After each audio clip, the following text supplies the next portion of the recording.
Welcome to the Cookbook, where we invite guests on to share the ingredients of what has helped make them the successes that they are. All of it, the good, the not so good. You're not going to find anything half-baked here. And our kitchen gets messy sometimes. That's when the fun starts. So come on and join us.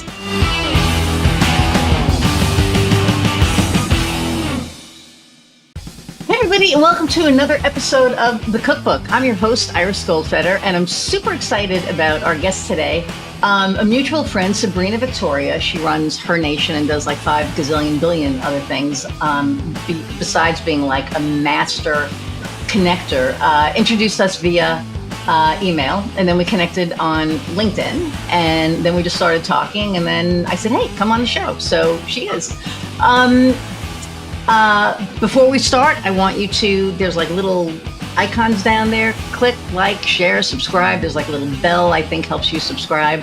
At the end of the episode review, I'm going to tell you to do this at the end also, but the more reviews, the more downloads, the more all the things that you do help us rise in the ranks. And I really like to rise in the ranks. So, So I'm going to say thank you all. And now I am going to, without further ado, bring on Beatrice Gutknecht, as in good connection. Exactly. Hey there. Hey, thank you so much for having me on. I love the intro and the little pointy downy thing. Oh my, yes. I know, yes. Right? It's like you have to, because there's like things there that we can't see, but they can. So, dude, I keep on forgetting as well to do that on my own. I'm just like, oh crap. And I leave it to the end where it's like, yeah. I always forget. And then I shouldn't say always. I'm getting better at it. I think if you do something 7 times, it becomes a habit. So I think we're on like number 4 where I've actually done it. So 3 more times, and we have 2 more podcasts today. So that'll give me, I think I'm good now. I think I'm good. So it was funny because right before we started, we're like, how did we meet? And I'm just going to give a shout out to Sabrina. Sabrina Victoria runs Her Nation, and it's this like network of incredible, amazing women. And Sabrina just really is a master connector. She really is. Besides being a great person, and just the community that she built is huge. So go check them out on Facebook, Her Nation. And there's Sabrina's shout out. Okay. So so we started talking a few months ago. Yeah. And you're in Spain? Yep, in Valencia. I've been living here for 1.5 years now. And where were you before that? Spent 2 years in Bangkok, 10 years in Myanmar before that, and born and grew up in Australia. Wow. Well, I can hear the Aussie there a little bit, but why all the travel? Like, was it just like you wanted to do different things, or? Life, it kind of pushed me along that way. So Myanmar was initially for love, and then I fell in love with the country. Like it holds a big part of my heart, and it always will, I think. And Thailand was because Myanmar had a military coup. I guess now it's a while ago, like 2021, I want to say. And at that same time, like my dad passed away, and it's just a lot of things happened where I was like, okay, there's no real opportunities here. I just need to go somewhere else. And I knew Thailand. I'd been there like frequently because it's like right across the border from Myanmar. Moved there, and Thailand was great, but because my dad passed away in Thailand, it kind of didn't quite feel right. And also, like in the long term, at that time, it was a bit of a headache to stay long term.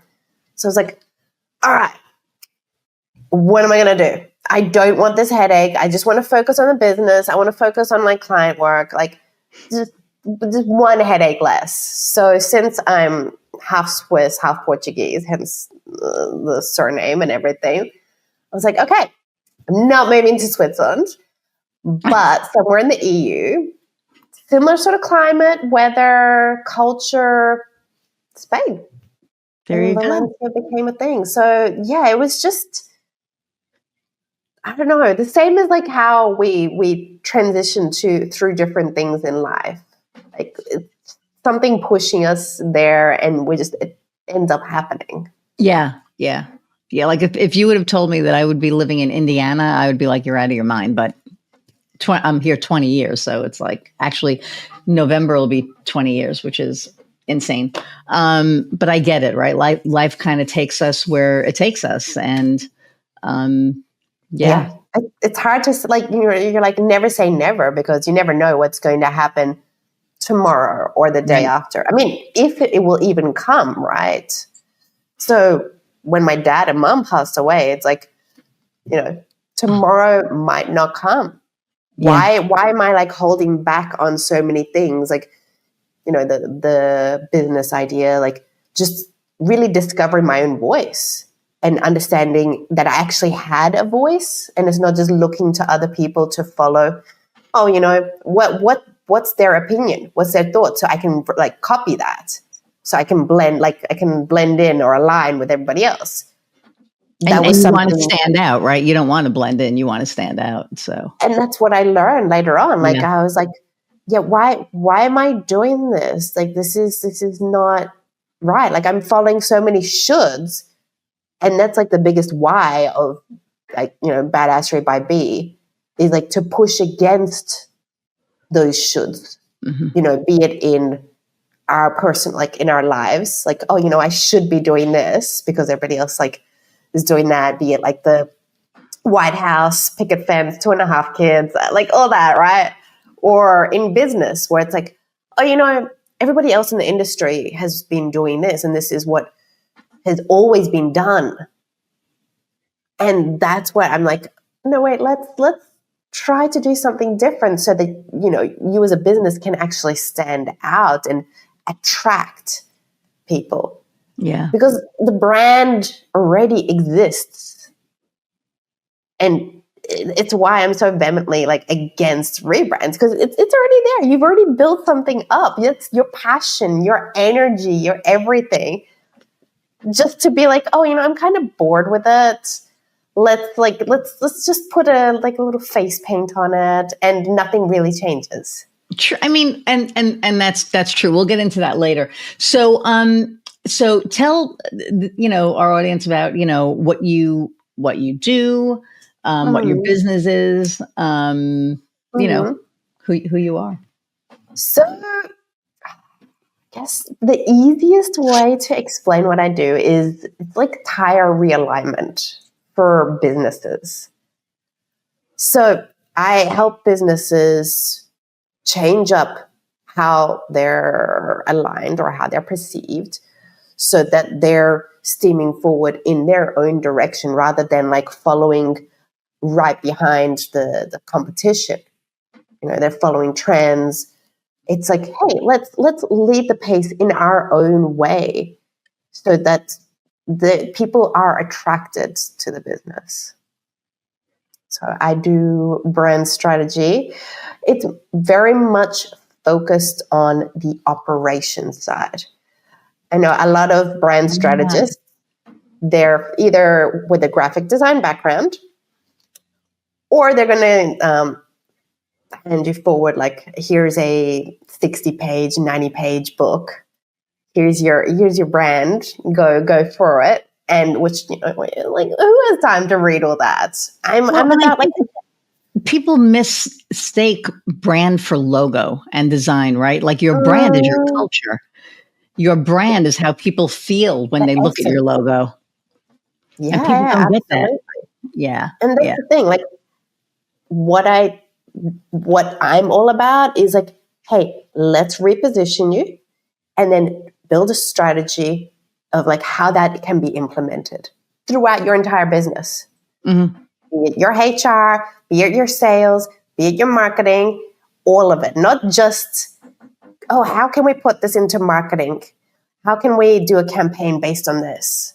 Yeah. It shouldn't be just directly under marketing. It should affect and influence everything.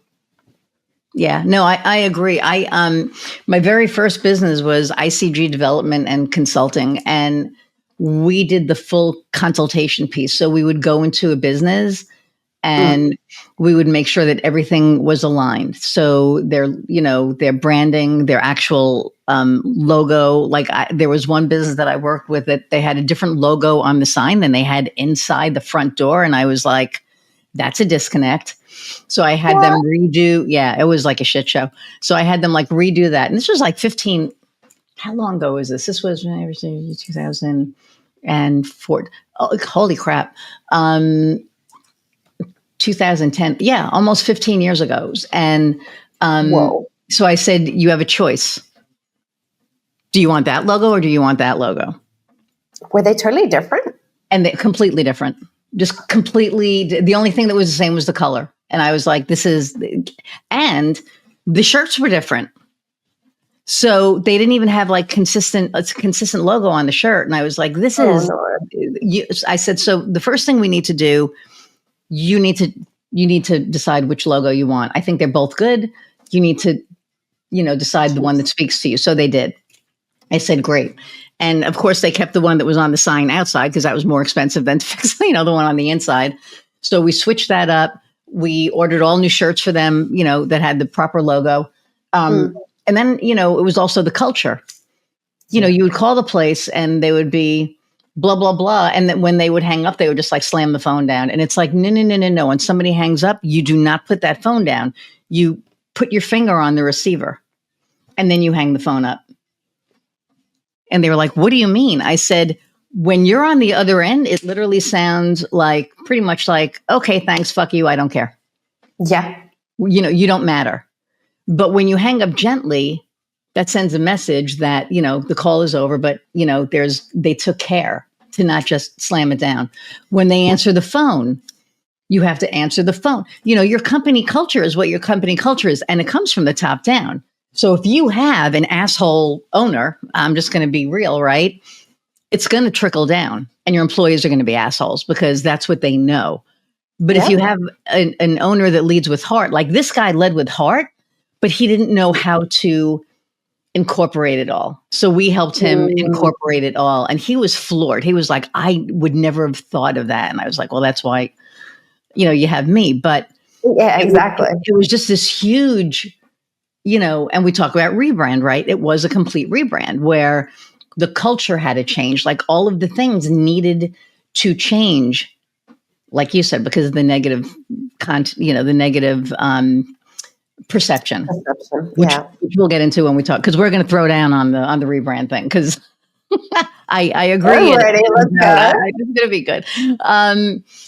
But yeah, and I think it's so important. So so when you where do you find your clients from? Oh, LinkedIn. Yeah. I do have extended from there onto your podcast and other socials, but LinkedIn has always been that main area for me. Mm-hmm. Very cool. Okay. Yeah. So what got you into what you're doing? Like, what did you do before? So this is going to link back to life being life. It's always kind of just been poking at me, and I just never really paid too much attention to it. So the reason why I'm focused on operations is because my background is very much operations focused. My degree is in international hotel management, and I have managed hotel as well. And subsequently, I've done everything that one could do in a hotel, from the cleaning the toilet to the front desk to, going into the generator room and being like, okay, what's going on, guys? Despite that, marketing has always just kind of come into the role, and brand as well. Be it from real estate to conglomerate with they had gold refinery, real estate, etc., business development, construction. it always kind of came up. They were like, "Oh, can you help with the website? Can you help with the logo? Can you make us sound sexy?" And when I was managing the hotel, the same thing. Oh, we're like, we don't really want to spend on someone to build out like our brand and our strategy. And I was like, all right, I'll do it. But in a way, like I was like, ooh, I get to do this. Like on the inside, I was like, huh. So, finally I listened to it. At a certain point, it's like, I'm from managing a hotel, then I became a marketing director for another hotel elsewhere in the country. And then I headed into like being a chief operations officer, where I helped build out with the team, like, hey, how can we make the brand memorable? What can we do with the marketing and a campaign and starting the business so that we're not aligning with everybody else in the e-commerce space in Myanmar to do something a bit different? So it was kind of it was poking. And, the military coup just kind of pushed me into it. After that, the business had to stop. And I started job hunting for a year, and it was like, okay, it was getting to almost a year. And at that time, a lot of the roles were being taken up by, VPs, et cetera, that were being let go in the US. Like it was that period. Yeah. I was like, I think this is a sign, even if I get a job and maybe that one business might not listen to all the advice, the strategies, etc., like the last one did. But if I start this business, then I could influence and help so many more businesses than just doing that as a role. And that's how Badassery by Me kind of just came into creation. Very cool. So as somebody who, did all this, what advice would you have for somebody who's in that spot now where they're thinking about, possibly becoming an entrepreneur? There's a couple of things. One, I would say, like, be mindful that it's going to be a hell of a lot of work. I don't think that is said enough. Really, like, more entrepreneurs need to say, like, recognize that it's going to take you time. It's going to suck. You're going to have to, like, as my mentor says, like, swim through a lot of shit. You're going to have to go swimming for a while. That is one part. And the second part is, instead of like building, test live. Go like try these things, like go on social media and talk about your ideas, talk about what you're doing. Do that to get like an idea of whether that's going to work, whether you need to adjust your messaging, etc., before spending the time to build something out, which might or might not work. Very cool. Yeah. I like that. And I make sure that I ask that every episode, because so many people answer it in a differently.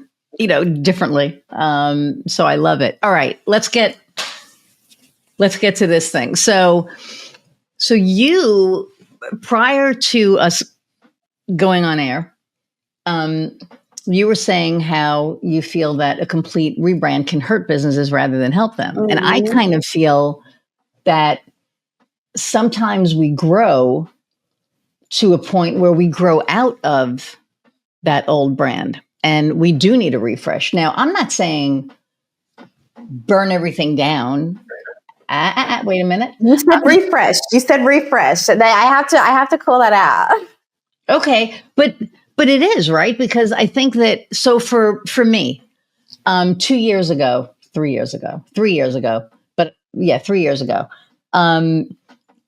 I changed everything that I was doing.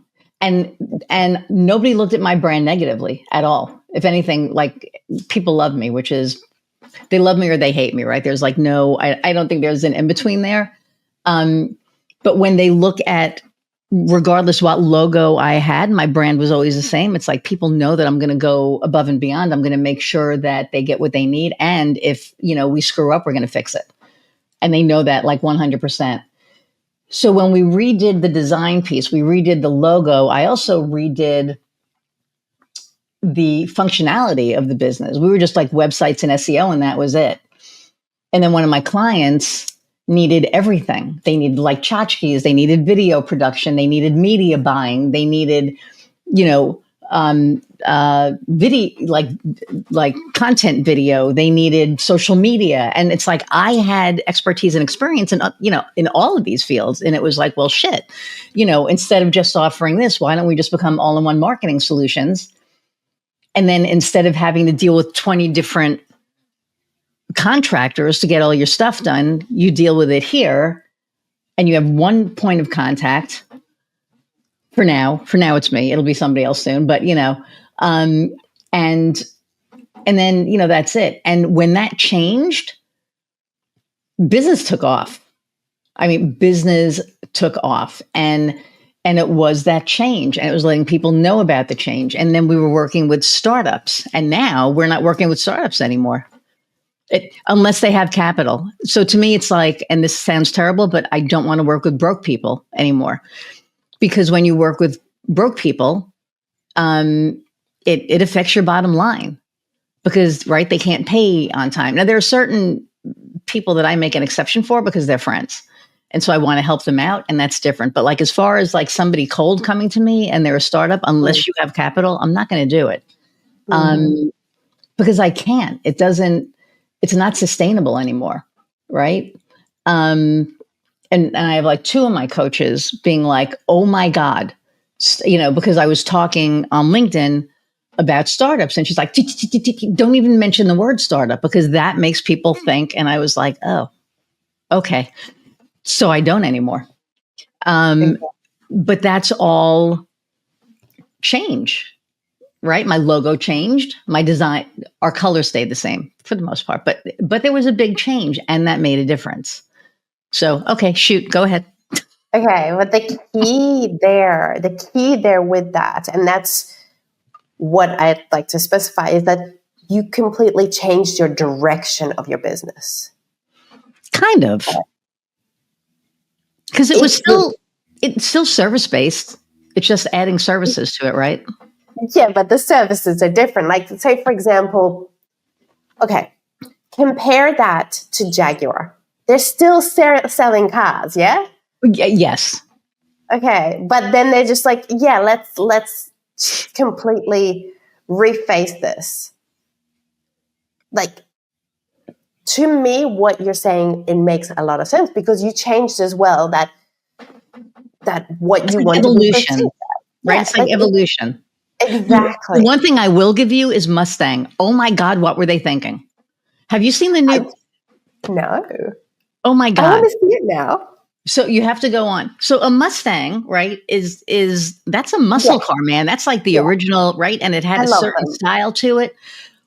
They've done this like electric thing, or I don't know what. And every time I see it on the road, I'm like, that is not a fucking Mustang. And my wife is like, oh my God, it's cute. Stop. And I'm like, no, that is not a Mustang. Yeah. So I will agree with you there, right? Because they completely changed. It's like a hatchback. It's like a weird, it just doesn't look like a Mustang. And it still has the logo on it. There's another way to approach that, right? Like they could have, instead of being like, oh, let's change up our cars. Look, let's set up like a sub-brand. Like keep the existing one and have like another one which is connected, which goes down that track, right? Same thing as like I like to say about, Jaguar.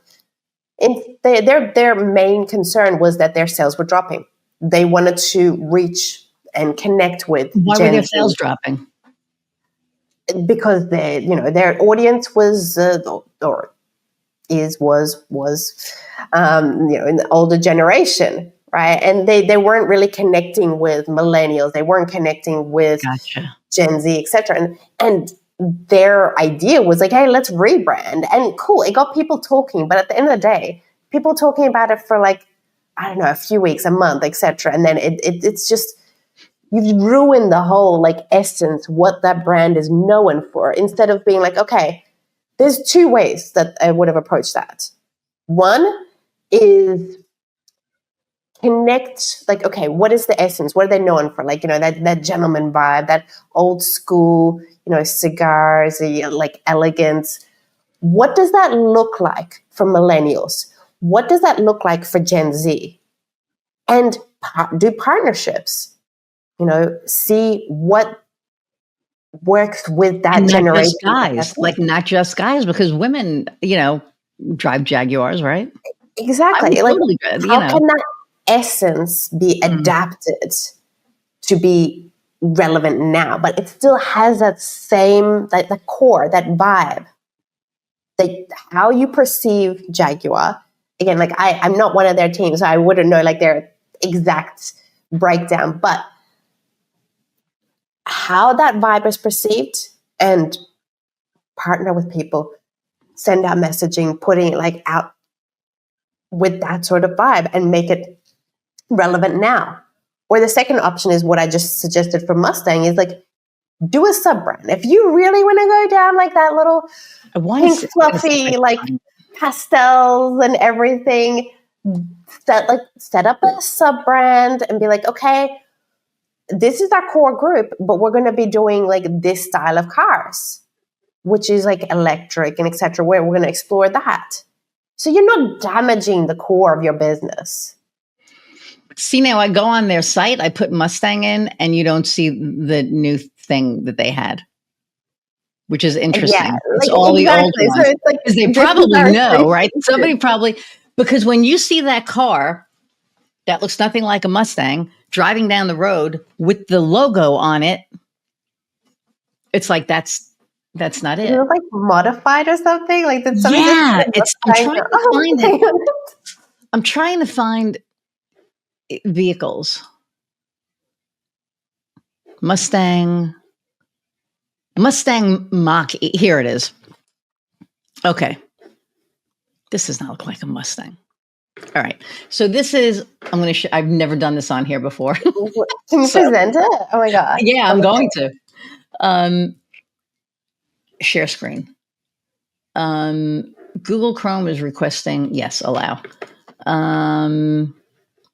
I want a window. Thank you.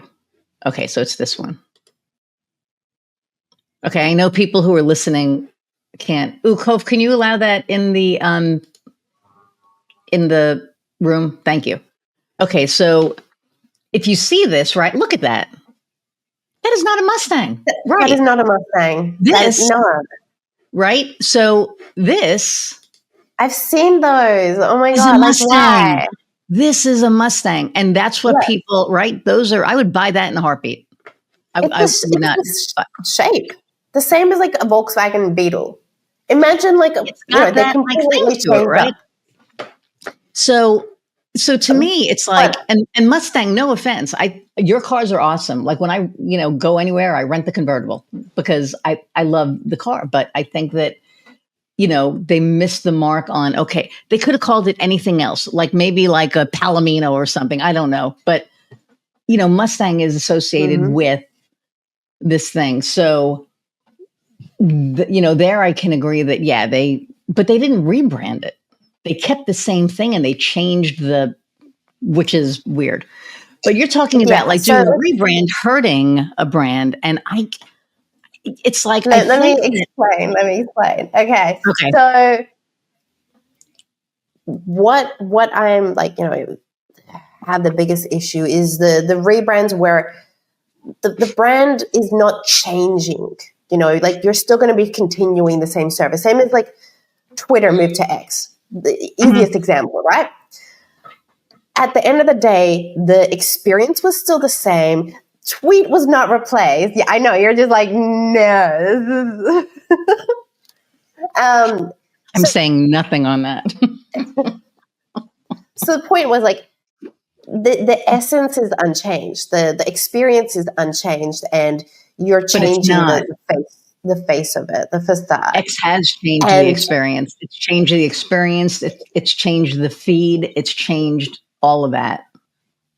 Exactly. So there's that, you're either changing the facade or, for example, if you've gone through and you completely, ripped out, like, okay, let's change the logo, change everything. Just because like you're for the sake of changing it, you're like, oh, our sales are dropping. That's your reasoning behind that. That will only negatively affect, because people, if you've been in business for a while, people have already started associating your business to something, regardless of what that is, right? Like there is being a perception built up.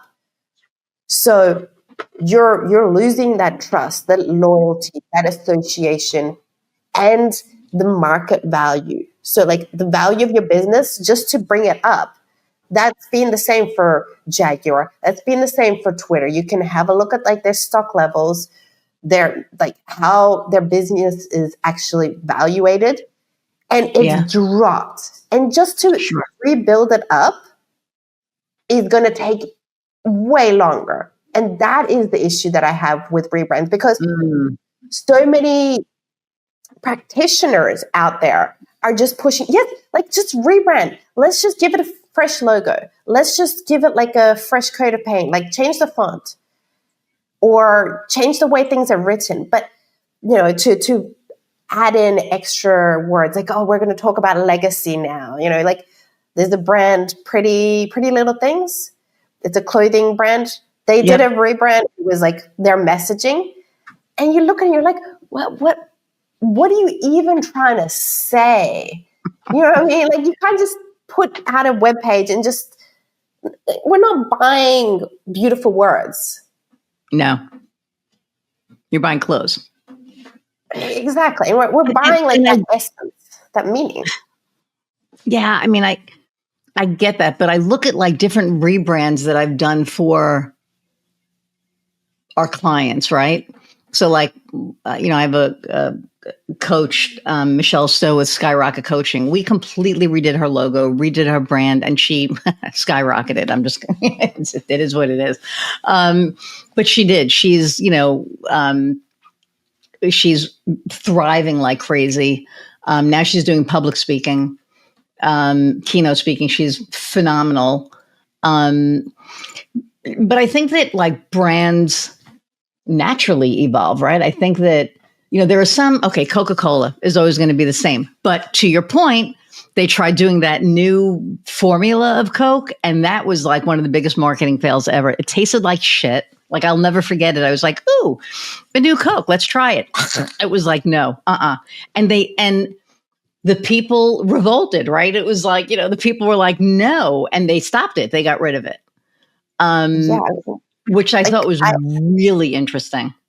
I'm all for refreshing as you evolve. So like, hey, we're kind of changing, we're pivoting. Great. Reposition that. And what does that look like in play? How does that adapt in what you know? How does that adapt in the actual business? Adapt it all and have a transition over a period, rather than just like a face paint and not really having any, there's no meaning to it. It's just like a fresh paint. Yeah.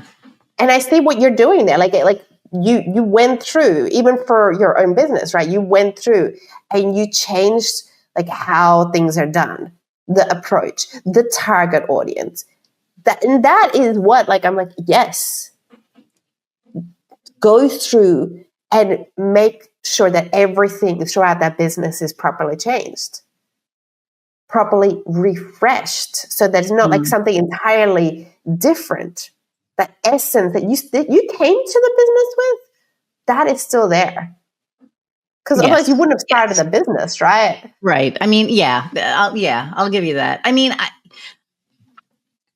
I think it's like, okay, to go back to Coke, it's like, if it ain't broke, don't fix it. Like, why would you even think that we're going to right? So that to me was like because there are just some things that are legacy that you shouldn't touch. Like the Coca-Cola logo hasn't changed in, I don't know, like 100 years, right? Probably ever since it came out. And Pepsi did.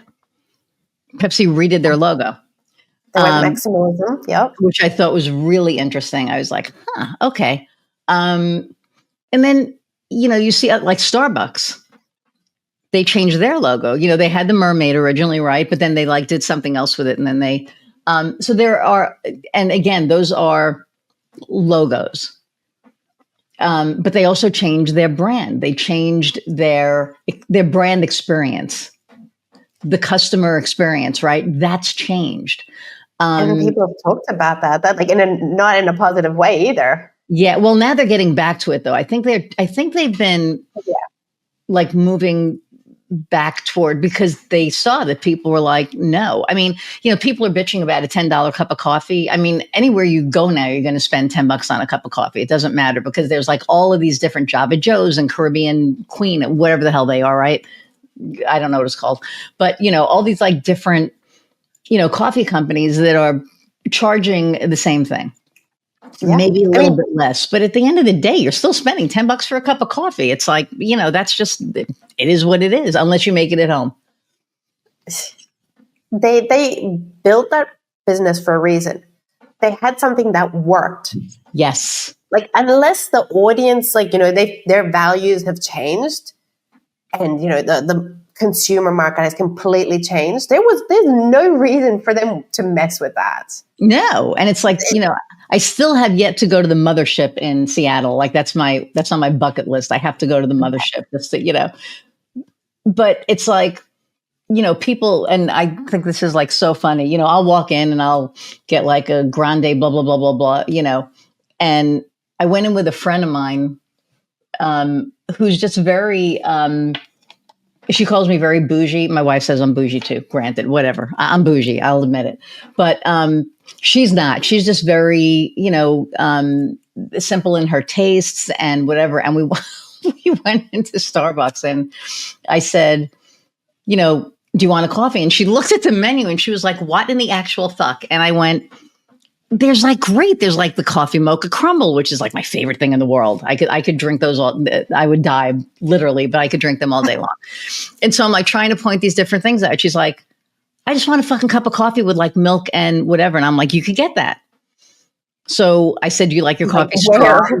Do you like your coffee strong or whatever? And so she's like, you know how I like it. So I was like, great. So I got up to the counter and I said, give me a grande Pikes with 2 shots of classic syrup and a splash of cream. And she just looked at me and she was like, what?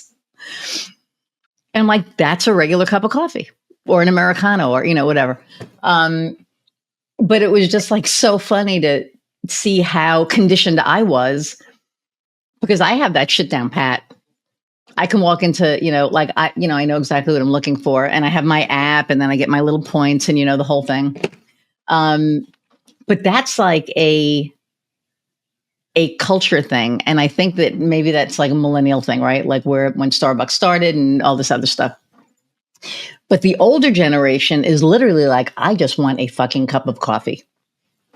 And I think that's the biggest thing that brands need to be looking at the moment is how do we adapt? How do we make sure, be it at age, say, for example, millennials, Gen Z, or even cultures, internationally, when you're adapting. So say Starbucks, right? Starbucks actually tried to go into Australia and set up the chain there. Mm-hmm. But there was a big whiplash, backlash against it. Yep. Because the Australian culture already is very rich with its own type of coffee culture. We have our own, there's cafes and coffee shops all over the place with a certain kind of coffee, and they don't have too much sugar, which was the biggest thing of people walking into Starbucks there, and they were like, oh man, we don't need all these different same thing as what your friend was saying, we don't need all these different styles and with this much sugar added into it, it didn't fit the culture. But they only recognized that after setting up a few shops there. So Finally now they've drawn back to only be where the tourists come. So like in Sydney, there's one, but for the locals, it's not where they go. And that is the biggest lesson as well for businesses that are moving, say, for example, to other states, to like internationally, to different countries. Yeah. What is that culture? What is that thought process? You know, what about the people? And like McDonald's, right? Like if you go to McDonald's in Canada, they serve poutine. Yeah. They don't serve poutine here. Like what the hell? And then speaking of Starbucks, we were in Germany and we were flying out the next day. So we stayed at the Hilton Frankfurt airport, which is this, it looks like a freaking spaceship. Like the thing is like amazing. And it had Starbucks. And my friend manages a Starbucks and I took pictures of it. And it had like real pastries and fruit and wine and like all of this other stuff. And I was like, holy shit, man, American Starbucks needs to like step up. You know, I was like, you need to step it up here. Because it was a whole different experience. Yeah. Because when you're in Europe, as you know, right, the food is better because there's not all the crap that we put in, you know, in it here. And the food experience is different. It's just totally different. It's totally different. I remember when we were in Germany, I was like, oh my God, I want to like take all the food, and you can't because they'll stop you at the airport. But I was like, I just want to take all the bread home.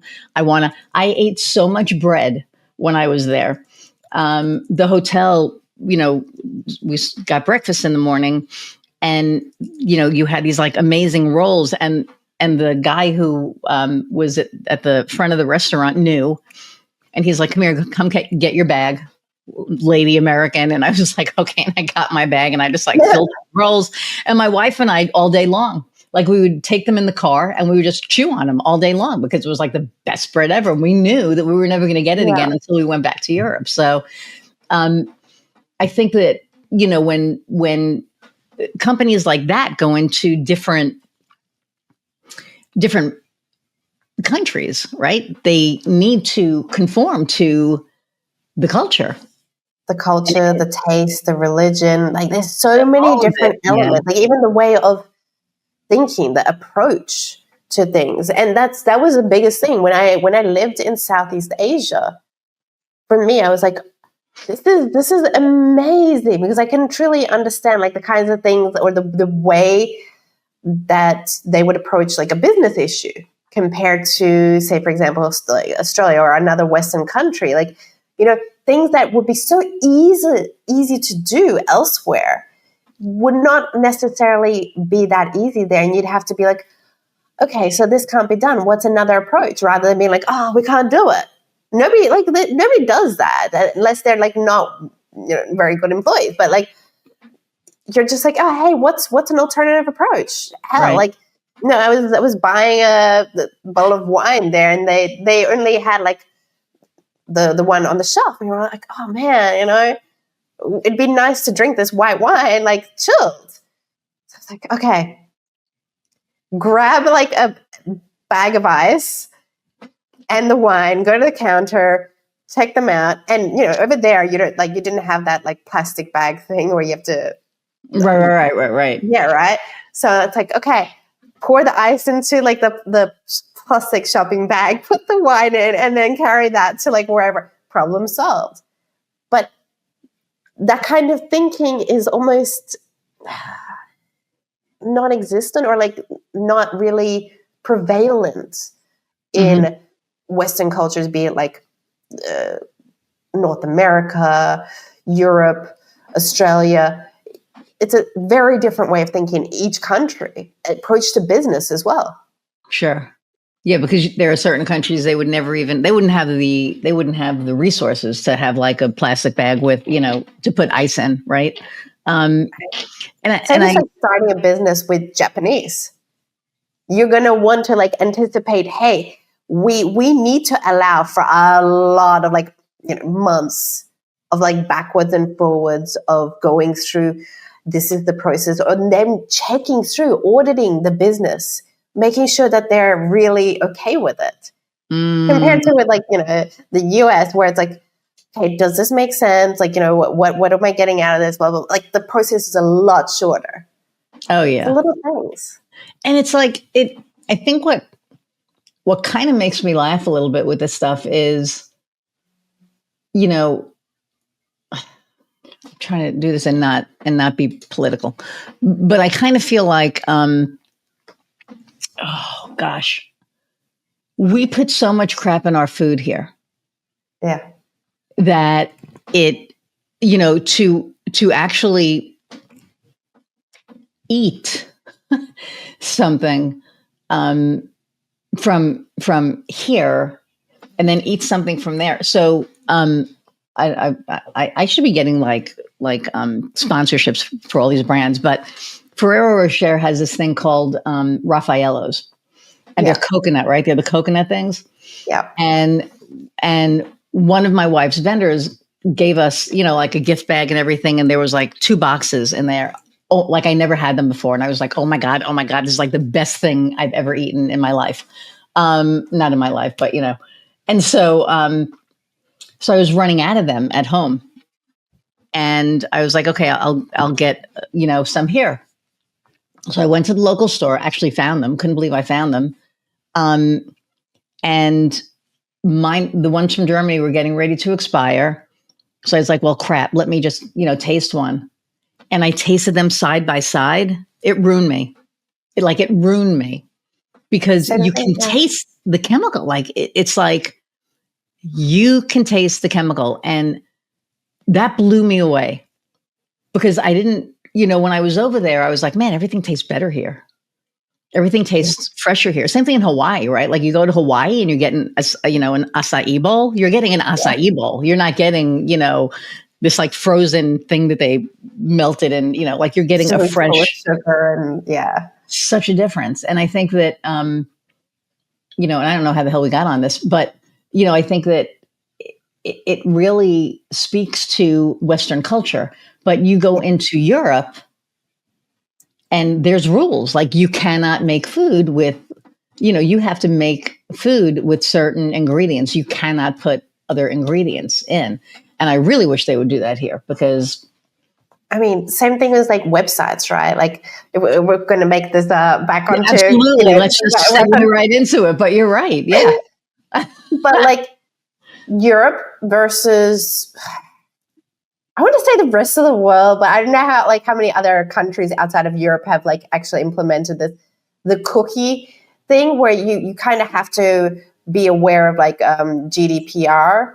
You want to have people's permission to get their email. You want to have that check, double check, etc. Rather than let's just have that. Hey, we have an email. Let's email everybody. Oh, okay. Yeah, you have to have, and I like that about this is that's regulated because I get so many emails, and I'll have a meeting with somebody, and next thing I know, I'm getting an email from them, and I unsubscribe. This actually happened last week, and the person got hold of me on LinkedIn and went, "You unsubscribed to my newsletter," and I was like, "I didn't subscribe in the first place." I said, "Just because we meet doesn't mean that I want to be on your list." Yeah. Was there that little check mark there? And that's the thing. Like me. it is a lot of different nuances depending on where you want to expand to. South America, again, different kind of approach. Even within the States, you go to a different state and it depends on like the politics, the regulations, the mindset, East Coast, West Coast, the way that the thought process goes around one decision is going to coast pretty well think the same. I think it's more like North and South. Because the coasts are pretty much like California, New York, they're pretty much on the same. Different experience. Like I've had people tell me otherwise as well. And my experience as well. Depends on where, right? Because if you're rural California and you're rural New York, it's going to be red. If you're in the cities, it's going to be blue. Which is, again, I don't want to get political, but at the end of the day, we're all fucking Americans. Like I hate this. I hate this division crap, right? Yeah, like the way that you approach things. Yeah, I think people need to. I was having a conversation with a friend of mine about this the other day, and I really think that there's all of this divisiveness because people are either afraid to have conversations or they're so angry that they don't want to. And I think that at the end of the day, if we actually sit down and not look at it from a political stance, but look at it from a humanity stance and say, hey, what do you need in your life? Right? What are your needs and are they getting met? What are the things that are important to you without putting other people down, without worrying about who loves who and without worrying about, what color somebody's skin is and without, what is that human experience for you? And I think that's where our disconnect is because there's so many otherisms, right? That it's like, that's what's causing all of this, this dissent. But, I think getting back to websites, right? I think if you look at a website that was created in Europe and you look at a website that was created in the States, what I'm finding is some of the ones in Europe are still implementing the styles of 2018, 2019, right? 2020. There are some that are cutting edge, right? That are really cool, but there are some that still have, and like I had a meeting with a prospective client the other day and their website was all things were moving fast, right? They were moving. And then the gallery was like that cube flip thing. And I was like, so, when I look at your site, the colors are great, right? It's red, black, and white. Those are great contrast colors. Those are great for ADA compliance. But the functionality of it feels very 2018. And he looked at me and he went, that's about when it was done. So, I think that wherever we are, and we talk about branding and we talk about, changing, it's got to be that user experience, right? For the brand. Yeah, and positioning according to that, right? So say, for example, you want to go into that new market, that different region. Say, for example, you want to go into like Germany. Okay, how do we make this like positioning in a way that it's practical for that particular audience? Yeah. According to the way that appeals to them.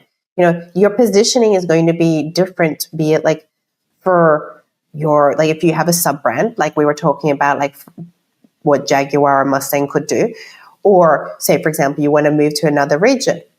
Probably your home region is going to have one kind of positioning, the core positioning, and then that sub-region will have like an adaptation of that to fit in with like, hey, this is still our essence, but what does that look like in this specific area? Right. And also making sure that it's not just the positioning that everybody else is doing in the industry. Having I'm a plumber versus I'm a plumber that has a subscription services for landlords. Right. Which one is going to be more memorable? Right? 100%, right? The more specific you are, the more memorable you are. And that's what I try to tell my clients is that, you want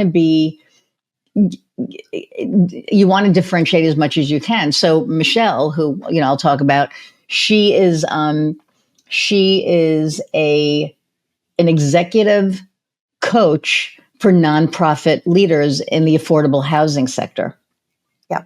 So she is really specialized, but she was also the COO for Mercy Housing, which was the largest not-for-profit in the United States for affordable housing.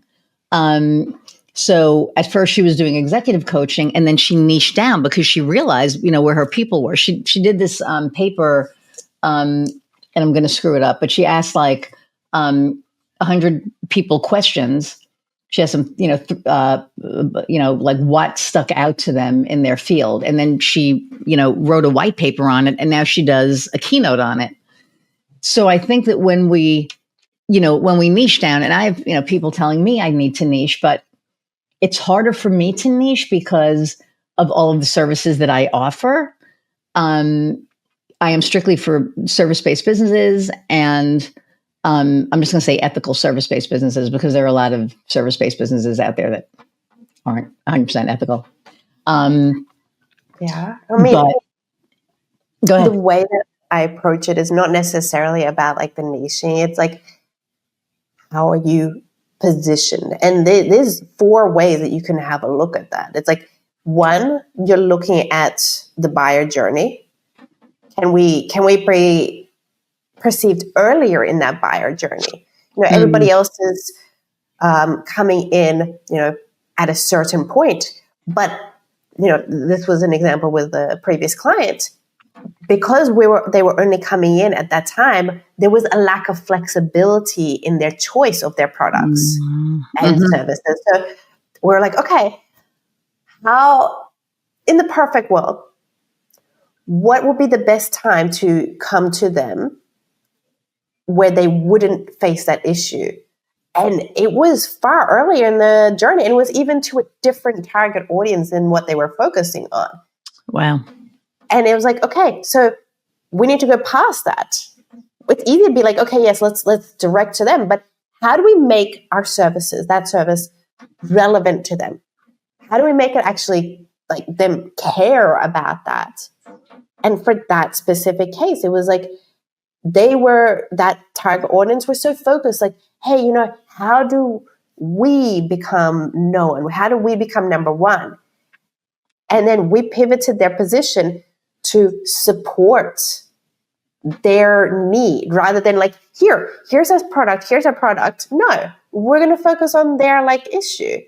So but this it is should one always way. focus on the client's need. I think that, I think it's, it's like when we do proposals, right? We do it in our prospective clients, brand colors, because it's not about us. It's about them. Everything we do is about our client. And I think a lot of people don't do that. And it makes a huge difference. They're like, oh shit, this isn't about you. It's about us. And it should be. So that's one way. Yep. Another way is like, okay, what's the competition's weaknesses? What are like where's a gap there? Or another thing is like looking inwards. Okay, what are the quirks to your approach? What are the quirks to your process? That's actually, again, beneficial to the customer. Right. And then lastly is like going back into what we're saying at the very beginning. What are these industry shoulds? The things that have always been done. How can we, like, what are things that, everybody's doing it just because it's being done. You don't necessarily need to be doing. Or maybe you're looking at like, what's a parallel industry that we could kind of adapt from and reposition? Like, there's a ice cream brand, Halo Top. Okay. You know about them, right? Like they reposition. So it's like they're not competing against Haagen-Dazs and all that. They're like, this is saturated. Let's reposition as like a gym, supplement, not a supplement, but like add-on, right? You're like, it's a new category, but like a known category. Because like, it's no fat. It's like no fat. My wife was eating that for the longest time. Exactly, yeah. And it's like the biggest thing for that specific one is like don't reposition into like the unknown. People still need to know about both sides. People know about like, those post-gym snacks and stuff, and they still know about ice cream. But combining those, that's something different. Yeah. Yeah. 100%. So those are the 4 like main approaches that I would say, like, okay, if you're going to reposition, look to these areas where you could like differentiate and position, and then like, okay, what does that look like in the team? How can your HR take this into like their interview process to make sure that the team is like aligned with that and they fall in line with similar kind of values. Yeah. Yeah. Cool. All right, we are at an hour. See, it goes so fast. But then again, whenever you and I talk, it always goes fast. So how how can people find you? There's two main places at the moment. One, you can find me on Beatrice Gutknecht at LinkedIn, or my website, badasserybyb.com, where you can also find a health checkup for your brand. It takes 5 minutes, and you can see if there's any gaps, and it'll give you immediate actions you can do. And I forgot there was a third one. My bad. The Art of Positioning podcast, season 3 is starting up soon in a few weeks now. I'm excited for it. It's going to be a very different direction. Ooh, cool. All right. Well, we'll have those links in the show notes. Thank you so much for taking time out of your actually evening today, because it's nighttime there, right? And I really appreciate you sharing yourself with me and my audience. And the last question that I ask all of my guests is, what lights your fire? Oof. I would say pushing, like avoiding the shoulds. Like the moment I'm like, oh wait, this is, going through with a new direction, like, that we've pushed past those shoulds. They're like, oh wait, like, this, we can do this. And it's like, yes, let's do this. And like that excitement, that is everything. Pushing past those shoulds. Yes. Awesome. Well, thank you so much. Hang on. I'll be right back. I'm going to say goodbye to the audience. Everybody, thank you so much for hanging out an hour plus again. And I say that every episode. They always go over an hour, but you are delightful for, hanging in there. Don't forget to click like, share, subscribe, download, review. Let us know what you thought of this episode. Leave in the comments, leave a nugget that you might have gleaned from our conversation. And really, thank you all for letting me continue to do this, because without you, I can't. I have so much fun with this. This is truly my passion project. And I love that I get to do this and meet all these amazing people. So appreciate you all. Love you all. And until next time, go out and find what lights your fire. See ya.